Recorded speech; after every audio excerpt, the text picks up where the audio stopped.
దుర్భరమైన గిరిజన జీవితాలను కథలుగా మలిచారు. వీరు విజయనగరం నుంచి విచ్చేశారు. వీరిని మాట్లాడవలసిందిగా కోరుతున్నాను. అందరికీ నమస్కారం. ఆ సెకండ్ వేస్ట్ చేయకూడదనే ముందు వచ్చాను. తర్వాత చాలా భిన్నమైనటువంటి ఒక సమావేశంలో ఇవాళ నేను ఇంతవరకు చాలా సమావేశాల్లో పాఠకులు, రచయితలు, లేదా విద్యార్థులు, లేదా ప్రజలు, సాహిత్యం తెలిసిన ప్రజలు, తెలియని ప్రజలు ఈ సభల్లోనూ మాట్లాడడం అలవాటైంది, మాట్లాడాను. కానీ ఇది చాలా విశిష్టమైనది. ఉపాధ్యాయులు ఉన్నారు, రచయితలు ఉన్నారు, కవులు ఉన్నారు, విద్యార్థులు ఉన్నారు. నేను ఇక్కడేమో నా కథతో ప్రయాణం. చాలా మంది నా కథలు చదవని వాళ్ళు ఉండొచ్చు, ఏ కొద్ది మంది చదివి ఎన్నెన్నో ప్రశ్నలు ఉండొచ్చు. నా కొడుకుని ఇక్కడ పట్టుకుంటాను అనే ఉద్దేశంతో కూడా ఉండొచ్చు. కథలో ఏం రాశాడు, ఇక్కడ ఇడేం మాట్లాడుతున్నాడు అనుకోవచ్చు. ఇది చాలా విశిష్టమైన ఒక సభ ఇది. ఈ సభలో మాట్లాడడానికి మరొక చాలా నేను బాగా సంతోషించే కారణం ఒకటి ఉంది. ఉపన్యాసం ముగించినప్పుడు ఆ కారణం చెప్తాను. ఇప్పుడు నా కథతో ప్రయాణం. నిజానికి కథతో ప్రయాణము అని అంటే కళింగాంధ్ర సమాజంతో నా ప్రయాణం. అసలు కళింగాంధ్ర సమాజం మీద ప్రభావం వేసిన తెలుగు నేలతో నా ప్రయాణం. తెలుగు నేల మీద ప్రభావం వేసిన జాతీయ, అంతర్జాతీయ నేలల ప్రభావం కూడా నా కథా ప్రయాణంలో ఉంది. ఇన్నిన్ని ప్రయాణ అనుభవాలు, ప్రభావాల్ని నేను నా కథల్లో రాశానా, రాయగలిగానా, ఏం మిగిలిపోయినాయి, ఏ ప్రభావానికి ఈ కథ అని ఇవన్నీ ఉదాహరణలు ఇవ్వాలని అంటే నాకు చాలా టైం ఇవ్వాలి. మీరు అంత ఇవ్వలేదు కనుక టకా వెళ్తే ముందుగా ఉందాల సిద్ధారెడ్డి గారు 54లో పుట్టారు. కానీ ఆయనకంటే ఒక ఏడాది నేను ముందు పుట్టాను, 53లో. 16 ఏళ్ల వయసులో మాది బాగా వెనకబడ్డ ప్రాంతం ఏదైనా ఉందంటే అది మా ప్రాంతం. మా భూములకు నీటి సదుపాయాలు ఉండవు. మాకు అడవులు దగ్గర, ఆదివాసీలు దగ్గర ఉన్నారు. పట్టణం ఏమో మామూలు పట్టణం ఉంటుంది. విధ్వంసానికి ఒక వివక్షతకు గురైన ప్రాంతంలో మేము పుట్టాం. మా నాన్న అప్పటికే ఆయన నా వయసులో ఉన్నప్పుడు బాగా అనుభవించాడట. ఒక పెద్ద రైతు కొడుకు. తర్వాత చిరిగిపోయి నేను 16వ ఏట ఎస్ఎస్ఎల్సి ఆఖరి బ్యాచ్ స్టూడెంట్. నేను ఎస్ఎస్ఎల్సి అని ఒకటి ఉండేది, లాస్ట్ బ్యాచ్ స్టూడెంట్ని. అది పాస్ అయిన తర్వాత ఇంటర్మీడియట్ చదివించలేకపోయాడు మా నాన్న, డబ్బులు లేక. మా నాన్న పండితుడు కాకపోవడం ఆయన కవినయ్య అని అన్నాడు. కానీ ఆయన మా నాన్నకు డబ్బు లేకపోవడం వల్ల, ఇంటర్మీడియట్ చదివించకపోవడం వల్ల నేను ఇవాళ చాలా ఆనందిస్తున్నాను. ఎందుకంటే ఎస్ఎస్ఎల్సి 68, 69 మార్చిలో రాశాను. ఖాళీగా ఇంట్లో ఉన్నాను. ఖాళీగా ఉన్నాను కాబట్టి దొరికిన పుస్తకం వల్ల చదివేవాడిని. అప్పటికి పంచాయతీ లైబ్రరీస్కి పుస్తకాలు వచ్చేవి. ఇవాళ లైబ్రరీస్కి ఎక్కడికి రావటం లేదు. ప్రభుత్వం చాలా ఆధునికం అయిపోయింది. ఆ లైబ్రరీస్లో పుస్తకాలు అవి కాకుండా మా ఊర్లో రామకృష్ణ నాయుడు అని ఒక నాయుడు ఉండేవాడు. ఆయన కూడా ఎంఎస్కో ఇవన్నీ డిటెక్టివ్ పుస్తకాలు రెడీ వస్తే తెప్పించేవాడు. ముందు మనకి మంచి వయసులో ఉన్నాం కదా, డిటెక్టివ్ ఇష్టపడేది. అవి చదివినప్పుడు నాకు గొప్ప సంతోషం వేసింది. ఆ పాకిస్తాన్ నా కొడుకులు, చైనా ఏజెంట్లు వచ్చి ఈ దేశాన్ని ఏమి చేయకుండా కాపాడారు. ఒక డిటెక్టివ్ యుగంధరు, డిటెక్టివ్ పాని అని మొత్తం చాలా సంతోషపడిపోయేవాడిని. కొన్ని నవలలు చదివేవాడిని. ఆ నవలల్లో అంతా లవ్వే. ఈవినింగ్ ఏమో అందరూ టీలు తాగుతూ పకోడీలు తింటుంటారు అందులో పాత్రలు. మాకు ఈవినింగ్ అయ్యేసరికి కడుపు మాడిపోద్ది, గెంజి కూడా దొరికేది కాదు. చాలా బాగుంది ఈ లైఫ్. ఒక పెద్ద అమ్మాయి, పెద్దింటి అమ్మాయి ఎప్పుడైనా మన ప్రేమిస్తే ఇవన్నీ దొరుకుతాయి అనుకునే ఒక దుర్మార్గమైన భావజాలంలో ఆ సాహిత్యం నన్ను ఆకర్షించింది. దురదృష్టం ఏంటంటే ఈ క్రమంలో ఏమైందంటే మంచు పల్లకి అని ఎంఎస్కే వాళ్ళు ఒక బుక్ చేశారు శ్రీపతి గారిది. ఇటీవల శ్రీపతి గారు అమరులయ్యారు. మంచు పల్లకి మరి 9 కథలని. అది సరిగ్గా మేము నివసిస్తున్నటువంటి మా ప్రాంతపు ప్రజల జీవితము, ప్రజల చుట్టూ ఉన్న ఉపాధ్యాయులు, ఇతర వర్గాల జీవితాన్ని మా అనుభవిస్తున్న దాన్ని సాహిత్యంలో తొలిసారి చూశాను నేను. ఆ తర్వాత ఏమైందంటే అది 69 చివరికి వచ్చేసరికి మా ఊరికి పెదమేరంగి అని ఒక ఊరు ఉంది ఆ దగ్గరలో. ఆ ఊరు నుంచి ఒక టీచర్ వచ్చాడు. ఆయన ఆ టీచర్కి నక్సలైట్లతో సంబంధం ఉంది. సరిగ్గా 69 నాటికి శ్రీకాకుళం ఉద్యమం, నక్సలైట్ ఉద్యమం అంతకుముందు 12 ఏళ్ల నుంచి చట్టబద్ధ పోరాటం నడిపించారు. శ్రీకాకుళం పోరాటం మీద ఒక ఆరోపణ ఏమంటే వీళ్ళు భూస్వాముల తలలు నరికి ద్వారాలు కట్టారంటారు, కానీ 12-14 ఏళ్ల పాటు రాజ్యాంగాన్ని అమలు చేయండి అని ధర్నాలు చేశారు, నిరాహార దీక్షలు చేశారు, దరఖాస్తులు ఇచ్చారు, ఊరేగింపులు తీశారు. వాళ్ళ హక్కులు వాళ్ళు సాధించుకున్నారు, వాళ్ళ పంటలు వాళ్ళు సాధించుకొని సంఘం రాజ్యం వెళ్తుంటే దాన్ని కూలవేయడానికి ప్రభుత్వం సాయుధమైనప్పుడు వీళ్ళు సాయుధమయ్యారు. ఆ ఊరి నుంచి ఒక టీచర్ వచ్చాడు. ఆయన నాకు తీసుకొచ్చి సృజన్ని తొలిసారి పరిచయం చేశాడు.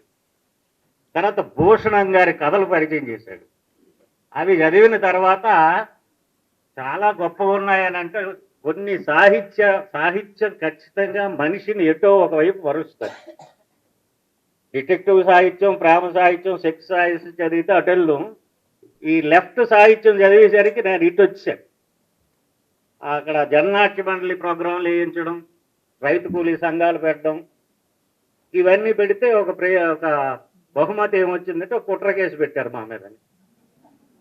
జైలుకి వెళ్ళాము, వచ్చాం, బయటికి కేసు నడిచింది. తర్వాత 20 ఏళ్ల వయసు వచ్చిన తర్వాత 22-23 ఏళ్ల వయసు తర్వాత పెళ్లి చేసుకున్నాం. పెళ్లి చేసుకునేటప్పుడు జీవితానికి ఇది కావాలి, ఉపాధి. విప్లవ రాజకీయాల్లో 3 ఏళ్ళు తిరిగి బయటకు వచ్చి పెళ్లి చేసుకున్న తర్వాత ఉపాధి కావాలని నాగావళి అనే ఒక వీక్లీలో చేరాను. ఆయన ఏం చెప్పాడంటే ఇలా వస్తాయి, ఫలానాతన కవిత వస్తుంది, ఫలానాతన కథ వస్తుంది, వ్యాసాలు వస్తాయి, చూసి అదంతా పేజ్ మేకింగ్ చేయండి. అవి చేస్తున్న క్రమంలో ఈ కవిత రాలేదు సార్ అని అంటే నువ్వు రాసి అనేవాడు. సరే ట్రై చేసేవాళ్ళు. కవిత్వం కంటే కథ, ఈ కథకి చిన్న కథ వేసేవాడు, రాయితే రాసిచ్చేవాడు. అలాగా నేను ఉపాధి వెతుక్కునేటప్పుడు స్పేస్ ఫిల్లింగ్ కోసం రాయడం అనేది నేర్చుకున్నాను తప్ప రచయితను అవ్వాలని కోరిక ఇన్ని చదివినా, భూషణం గారిని చదివారు, ఇవన్నీ చదివినా కోరిక కలగలే. ఎక్కువగా విమర్శనాత్మకంగా ఉండేవాటిని. ఈ క్రమంలో అవుతున్నప్పుడు బహుశా అది 79 అనుకుంటాను. కొన్ని కథలు రాస్తే బాగుందని అనుకున్నప్పుడే పోరు అని ఒక కథలు రాశాను. అంటే ఏంటి, నన్ను శ్రీకాకుళం ఉద్యమం, నక్సలైట్లు నన్ను ఆకర్షించారు కాబట్టి అందులో కొన్ని సంఘటనలు భూషణం గారు రాయలే. భూషణం గారు శ్రీకాకుళం ఉద్యమాన్ని చాలా మంచి కథలు రాశారు, కానీ కొన్ని సంఘటనలు రాయలే. నేను ఆ లోనకి వెళ్ళాను, నాకు కొన్ని సంఘటనలు తెలుసు కాబట్టి ఇవి చేద్దామనుకున్నాను. అది ఇవి చేస్తే నాగావళి కాదు, సృజనలో కథ పడాలి అనుకొని ఒక వర్క్ ప్రాక్టీస్ కిందని పువ్వుల కొరడాని కథ రాశారు. అదేంటంటే గ్రామాల్లో సేవక కులాలని ఉంటాయి, చాకలి, మంగలి, వీళ్ళు. ఆ రోజుల్లో, ఇప్పుడు ఆ రోజుల్లో ఏదైనా పెళ్ళి అయినా చావు అయినా ఈ మంగళ్ళు, చాకలను వాడుకుంటాం. వాళ్ళ చేత కర్రలు కొట్టిస్తాం, వాళ్ళ చేత సారే సీర పంపిస్తాం. ఒక చాకల వాడి చేత ఒక భూస్వామి తన కూతురు అత్తవారింటికి సారె పంపించేటప్పుడు సారెలో స్వీట్స్ ఉంటాయి, అరిసెలు, పొంగడాలు ఏవో ఉంటాయి. ఈ మధ్య తోవలో ఈ చాకల వాడి కూతురు కూడా ఉంటుంది ఆ తోవలో ఒక ఊరిలో. కావిడ అక్కడ దించి తనతో మాట్లాడి తీసుకెళ్ళి మళ్ళీ కావిడ అక్కడ ఇచ్చేస్తాడు. తర్వాత ఇంటికి వచ్చిన తర్వాత కంప్లైంట్ ఏంటంటే నాయుడు గారి వియ్యపు వారికి వీళ్ళు పెట్టిన అరిసెలకి అంటే తక్కువ అరిసెలు పంపించింది వియ్యపురాలు అని తగువ పెడతారు. వాళ్ళు తక్కువేం అరిసెలు మనం ఎక్కువే పెట్టాము, 2 ఎక్కువ పెట్టామంటే చాకలు నా కొడుకు తినేసి ఉంటాడు, ఈయన పిలిచి కొట్టండి అంటారు. కొడతారు, బయటమాలుతాడు. నా మనవడు తినేసాడు బాబు అని బయటమాలుతాడు. వెండు ఆ కొడుతున్న పువ్వులు కొరడా లాక్కొని తిరగబడి భూస్వామిని తిరగబడ్డాడని తొలికగా రాశాడు. నిజంగా అలా తిరగబడితే ఆయన్ని తొక్క తీసేస్తారు, కానీ అప్పటికి ఆ భావజాలం అలా ఉండేది. పువ్వుల కొరడ కథ రాసిన తర్వాత అది సృజనకు పంపించాను. సృజన వేసుకున్న తర్వాత ధైర్యం వచ్చింది, ఇక కథలు రాయొచ్చు. అప్పుడు శ్రీకాకుళ పోరాటంలో కొన్ని ఘటనలు కథలు రాయడం ప్రారంభించాను. ఒక కథ ఏమిటంటే, శ్రీకాకుళ పోరాటంలో ఆ లోనకి ఏజెన్సీలోకి ఆ రోజుల్లో పోలీసు వస్తే వాళ్ళ పెర్మిషన్ లేకుండా రావడానికి వీల్లేదు, వచ్చి దోపిడీ చేశాడు ఒక కానిస్టేబుల్. ఆయన అరెస్ట్ చేసి ప్రజా కోర్టులో విచారించి ఆయనకేదో చిన్న జరిమానా వేసి వదులుతారు. అసలు చాలా అద్భుతం. మనము వ్యవస్థలో ఎదుర్కొన్న కోర్టులకి, ఉద్యమంలో వాళ్ళు నిర్వహించిన ప్రజా కోర్టుకి చాలా తేడా ఉంటుంది. అసలు చాలా అద్భుతంగా ట్రీట్మెంట్ ఉంటుంది. దాన్ని ప్రజా కోర్టుని కథ రాశాను. ఇక అక్కడి నుంచి ఉద్యమంకి సంబంధించిన 4-5 కథలు ఉండిపోయినా అదే 88కి వచ్చేసరికి పోడు పూర్ అనే కథాసప్పుడు తీసుకొచ్చాం. తీసుకొచ్చి విరసంలో జాయిన్ అయిపోయాం. మనకి సర్టిఫికేట్ వచ్చింది, విప్లవ కథ రాయగలడు కాబట్టి విరసంలో జాయిన్ అవ్వచ్చు. వచ్చింది, పుస్తకం వేసాం, అయిపోయింది. ఆ పుస్తకం విశాఖ, రాజమండ్రి, హైదరాబాద్, ముషీరాబాద్ జైల్లో ఉన్న నక్సలైట్లు ఈ పత్రికలో రివ్యూలు రాగానే ఉత్తరాలు రాసేవాళ్ళు, ఈ పుస్తకం పంపించండి, మేము పలానా ఖైదీమని. ఎంత జోకు విషాదం అంటే, ఒకసారి హైదరాబాద్ పంపిస్తే మరొక లెటర్ వచ్చింది, మీరు పలానా గ్రూప్ వాళ్ళకి పంపించారు, ఆ గ్రూప్ వారు మాకు ఈ పుస్తకం ఇవ్వరు, మేము వేరే గ్రూప్ మాకు పంపించండి అని. నక్సలైట్లలో గ్రూపులు ఉండొచ్చు కానీ కనీసం సాహిత్యం చదవడానికి కూడా ఇవ్వనంత శత్రుత్వం ఉందా? ఇది ఒకటి రచయితగా మైండ్లో ఉండేది. ఈలోగా విప్లవ కథ రాస్తున్న క్రమంలోనే నాకు పెద్ద ఆయన సలహా ఇచ్చి, ఓన్లీ విప్లవం మాత్రమే సాహిత్యంలో రాయడం కాదయ్యా, జీవితంలో అనేకం ఉంది. ఓ తల్లి పిల్లల సంబంధం, మన సమాజంతో సంబంధం, స్నేహితుల మధ్య సంబంధం, ఇంకా అనేక అనుబంధాలు ఉంటాయి మానవ జీవితంలో. విప్లవం ప్రధానమైనదే కావచ్చు కానీ ఇంకా అనేకమైన అంశాలు ఉంటాయి. ఈ అనేక అంశాలని కథలు చేయాలంటే నీ పేరుతో నువ్వు రాస్తే విప్లవ కథకుడు ఇదేంటి రాశాడు అంటారని నువ్వు కలం పేరు పెట్టుకోమంటే కొన్ని కలం పేరు పెట్టుకొని వరేణి అనే పేరుతో కొన్ని కథలు రాసుకొచ్చాం. దాదాపు ఒక 5-6 ఏళ్ళు అన్ని పత్రికలకి, అన్ని మా పిల్లల చదువుల మీదని, స్నేహం మీదని, లవ్ మీదని. ఈ క్రమంలో ఆయన ఇంకో మాట కూడా చెప్పాడు, నువ్వు మార్క్సిస్టు రచయితలను మాత్రమే చదివావు కానీ ఇతరేతర రచయితలు కూడా చాలామంది ఉంటారు, ఇవి చదువని. అప్పుడు నేను రాయలసీమ, తెలంగాణ, మధ్యాంధ్ర తెలుగు రచయితలు అందరినీ చదివాను, అనువాదమైన ఇతర భాషల రచయితలు చదివాను. అప్పుడు మరింత విస్తారమైంది. మనం రాయాల్సిన వస్తువు కేవలం ఆదివాసీలు లేదా కేవలం ఆ విధ్వంసానికి దోపిడీకి గురైన వాళ్ళే కాకుండా ఈ మానసిక సంఘర్షణకు, కుటుంబ ఘర్షణకు, ఇతరేతర సంఘర్షణకు లోనైన అనేక కోణాలు ఉంటాయి. ఇవి చిత్రించడం ఆరంభించాను. ఆ దశలో నేను ఒక చిదిగిన రైతు కుటుంబీకుడు, వ్యవసాయ కుటుంబీకుడు. వ్యవసాయం చుట్టూ అనేక వృత్తులు ఉంటాయి. ఈ వృత్తుల విధ్వంసాన్ని కూడా రాయొచ్చు అనుకొని ప్రారంభించి ప్రత్యామ్నాయం అని, క్షతగాత్రగానం అని, అలాగే ఈలోపు ఏమైందంటే నక్సలైట్ ఉద్యమాన్ని ఒకవైపు అనుస్తూ ఇంకొకవైపు పథకాలు తీసుకొచ్చారు. ఏవి కావలిస్తే ఆ పథకాలు ఇచ్చేసేవాళ్ళు. ఈ పథకాలకి ఆకర్షించబడి చాలామంది లొంగిపోయిన వాళ్ళు ఉన్నారు. దాని మీద కూడా ఒక కథలు రాయడం ఆరంభించాం. అందులో ఒక కథ ఏముంటుందంటే, మా అనుభవం నుంచి నేను కథలు చేయడం ఎవరికైనా పనికొస్తుందని చెప్తాను. మా చిన్నప్పుడు మాకు మేనమామ ఉండేవాడు. ఆడేటి చెప్పేవాడంటే, వాళ్ళ పిల్లలు దసరా టైంలోనేమో బట్టలు కుట్టించమని అల్లరి పెడతారు, దసరాకి కొత్త బట్టలు వేసుకోవాలని. సరిగ్గా దసరా అప్పుడే వ్యవసాయదారుడికి పొలం మదుపులు ఉంటాయి, ఎరువులు వేయాలి, ఉడుపు దీనికి ఖర్చు పెట్టాలి. ఈ మదుపులు ఒక పక్క ఉంటాయి, అది ముఖ్యం వాడికి. వీడికి కొత్త బట్టలు వేయాలి, వీడు రోజు నాన్న బట్టలు అంటాడు. చూసి తీసుకెళ్ళి టైలర్ దగ్గర తీసుకెళ్ళిపోతాడు ఈ కుర్రాడిని. వెళ్ళి టైలర్ దగ్గర వరే మా వాడికి ప్యాంటు షర్ట్కి కుట్టిస్తాను, కొలతలు తీయంటే తీసేస్తాడు. వాడు షర్ట్కి ప్యాంట్కి 4 జాబులు పెట్టి అది అని ఫ్యాషన్ అంతా చెప్తాడు ఈ కుర్రాడు. వచ్చేస్తాడు. ఇక అక్కడ నుంచి తండ్రిని వదిలేసి టైలర్ దగ్గరికి వెళ్తుంటాడు. నా బట్టలు అయిపోయినాయంటే రేపురా చివరికి దసరా రోజు నాడు కూడా వెళ్ళి నా బట్టలు ఇరా నాయన అంటే మీ నాన్న కొలతలు తీయించాడు తప్ప గుడ్డ ఇవ్వలేవరా అని అంటాడు. సరిగ్గా ఈ ప్రభుత్వం కాగితాల్లో మీ సంక్షేమ పథకాలు అమలు చేస్తున్నాయి తప్ప మీకు జీవితంలో ఇవి లేవు అని చెప్పడానికి అలాంటి ఉదాహరిస్తూ ఆ కథ రాసుకొచ్చాను. ఆ తర్వాత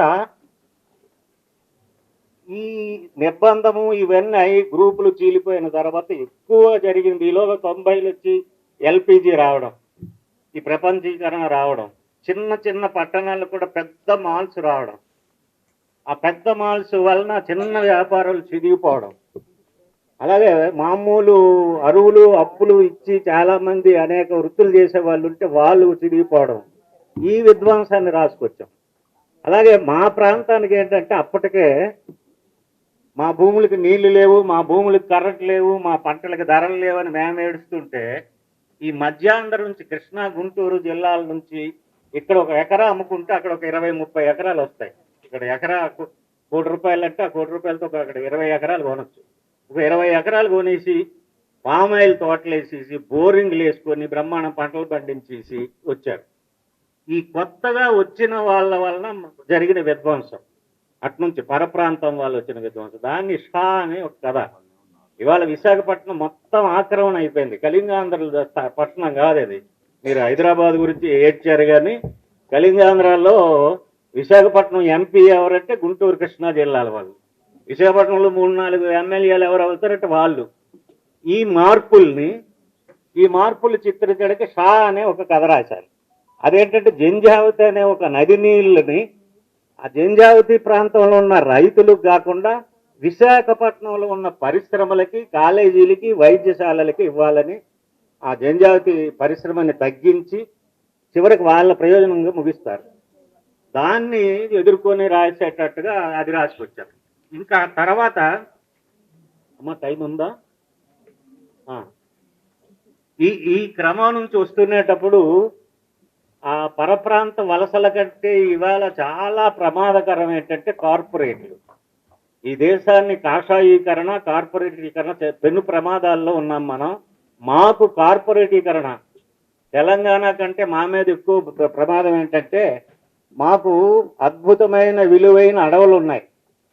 500 రకాల ఔషధ మొక్కలు ఉన్న అడవులు 500 కిలోమీటర్లు ఉన్నాయి. 353 కిలోమీటర్ల సముద్ర తీరం ఉంది. 1000 కోట్ల మత్స్య సంపద, ఇతర యురేనియం ఖనిజాలు ఉన్నాయి. 25 లక్షల సాగు భూమి, నల్లరేగడి వ్యవసాయ భూమి ఉంది. ఇక్కడికి అడవుల్లోని ఖనిజాలకి, ఈ మత్స్య తీరపు ఖనిజాల కోసం కార్పొరేట్లు విపరీతంగా వస్తున్నాయి. థర్మల్ విద్యుత్తులు, అణు విద్యుత్తులు, ఇంకేవో మెడికల్ కర్మాగారాలు పెడతారు. వీళ్ళ కోసం ఒక విమానాశ్రయం. మాకు ఎర్ర బస్సు ఎక్కడంటే ఎవడు ఫ్రీ ఎక్కిస్తాడని చూస్తుంటే విశాఖపట్నానికి మాకు 30 కిలోమీటర్లు 40 కిలోమీటర్ల దూరంలో ఒక విమానాశ్రయం పెడుతున్నారు, అంతర్జాతీయ విమానాశ్రయం. దాని మీద ఒక కథ రాశారు. ఆ విమానాశ్రయం దగ్గర ఒక తోట ఉంటుంది, పెద్ద తోట. ఆ తోటలో దెయ్యాలన్నీ ఒక సమావేశం పెట్టుకుంటాయి మధ్యాహ్నం వేళ. వీళ్ళు ఇప్పుడు సమావేశం పెట్టామంటే మనం ఇప్పుడే కదా పడుకోము, రాత్రి మళ్ళీ పడుకుంటే ఇబ్బంది అని. ఏడు సంగతి అంటే మనకి చాలా గడ్డు రోజులు వచ్చాయంట. మనకు గడ్డు రోజులు ఏంటి, దెయ్యాలకు గడ్డు రోజులు ఏంటంటే ఎవడు భయపడటం లేదు. దెయ్యం అని వాళ్ళమని పిల్లడి దగ్గరికి వెళ్ళినా లకలక అంటున్నారు వాళ్ళు. దెయ్యం సీరియల్ చూస్తామంటున్నారు. ఇప్పుడు అందరూ దెయ్యాలు అయిపోయినారు, మనకు చాలా గడ్డు కూడా. అంటే అందులో ఒక ముసలి దెయ్యం ఏముంటుందంటే, ఇది అనుకుంటున్నావా అసలు ఈవేళకి ఈ తోట దగ్గరనే బతుకుతున్నాము, ఈ తోట కూడా లేచిపోద్దట. ఏమి అంటే ఈ తోట, ఈ ప్రక్కలున్న విలేజ్ ఇవన్నీ పోయి ఇక్కడ ఒక విమానాశ్రయం కడతారు. ఎవడు చెప్పారనంటే నీకు డౌట్ ఉంటే పద అని. అప్పుడే జీపులు వేసుకుంటే కారుల్లో అధికారులు వస్తారు. ఏంటి, ప్రజాభిప్రాయ సేకరణ ఒక పద్ధతి ఉంటుంది. అక్కడికి వచ్చి ఇక్కడ విమానాశ్రయం పెట్టొచ్చా లేదా, పెడితే ఎన్ని ప్రయోజనాలు వేదిక నుంచి వీళ్ళు చెప్తారు. ఎదురుగా ప్రజలు కానీ ఇతర పార్టీలు కానీ ప్రశ్నలు వేయొచ్చు. అక్కడికి వెళ్దాము పద చూద్దాము, నీకు డౌట్ ఉందా అంటే వెళ్తారు. ఈ అధికారులు వీటి నుంచి చెప్తారు విమానాశ్రయం వల్ల ఎన్ని ప్రయోజనాలు. మనుషులు గాలిలో ఎగరొచ్చు, ఇస్తారు నీకు ఆటో లాగా విమానం దగ్గర నిలబడి భీమిలి వైజాగ్ అంటావు. మరేం లేదు, చివరిలో చెప్తాను అన్నది మర్చిపోయాను. కథతో నేను నడవడం వల్ల నిత్య చలనశీలంగా ఉన్నానని అనుకుంటున్నాను. దుఃఖం వచ్చినప్పుడు కూడా భయపడకుండా ఉన్నాను కథతో ఉండడం వల్ల. మనుషుల్ని లోపలికి చూడడం కూడా తెలుసుకున్నాను. అంతేకాకుండా మనుషుల్ని లోపలికి తీసుకోవడం కూడా నేర్చుకున్నాను.